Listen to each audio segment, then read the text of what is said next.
The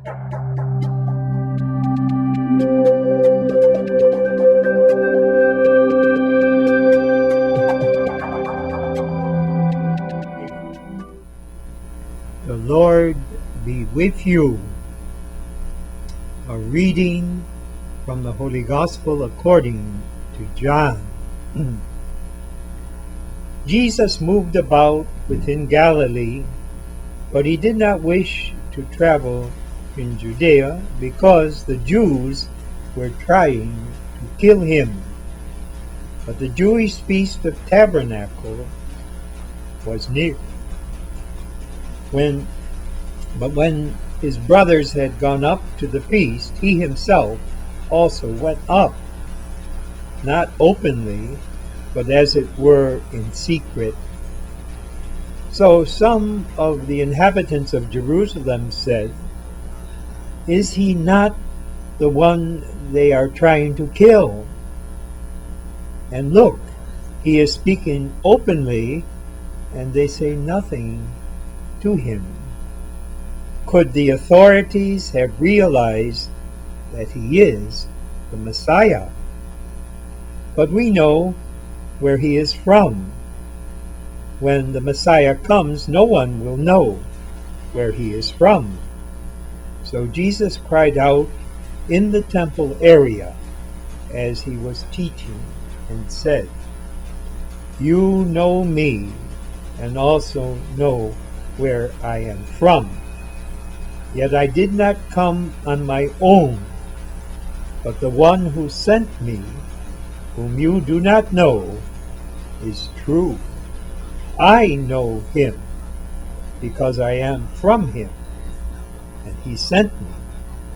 So they tried to arrest him, but no one laid a hand upon him, because his hour had not yet come. This is the good news of our salvation.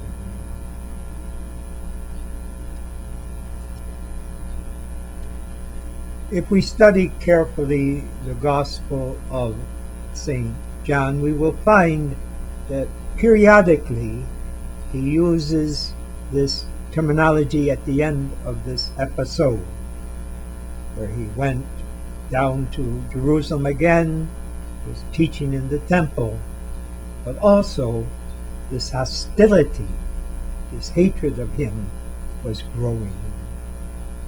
He ends this episode by saying, they did not arrest him because his hour had not yet come. What did St. John mean by the hour? This, of course, refers to what we are preparing for during this season of Lent, as we approach Holy Week and then the Triduum of Holy Thursday, Black Friday, Saturday, and Easter Sunday. This, for St. John, was the hour, and it's used in the beginning of the second part of his Gospel.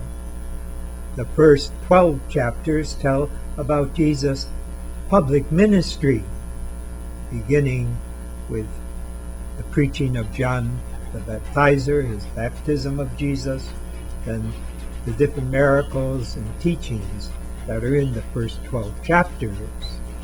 But in chapter 13 it begins, when the hour, he realized his hour had come.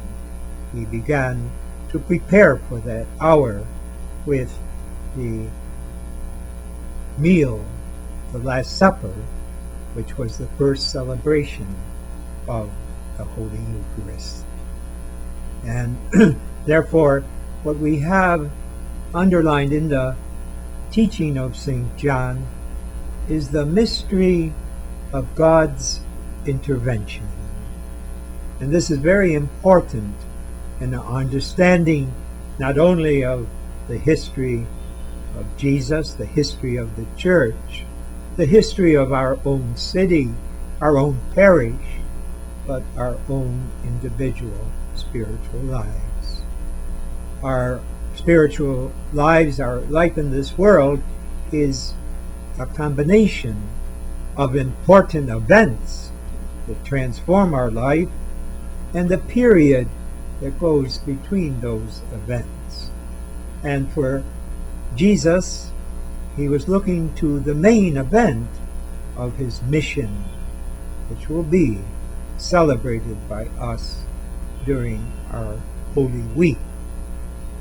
Jesus realized, therefore, that God was not just the creator of the universe, but he was involved in the history of the universe. St. John recognized that Moses was telling about the future coming of Jesus.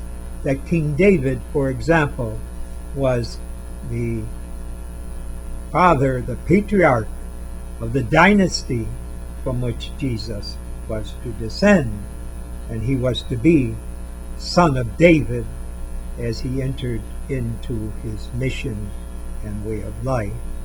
And so we have here the important understanding of our own relationship with Jesus.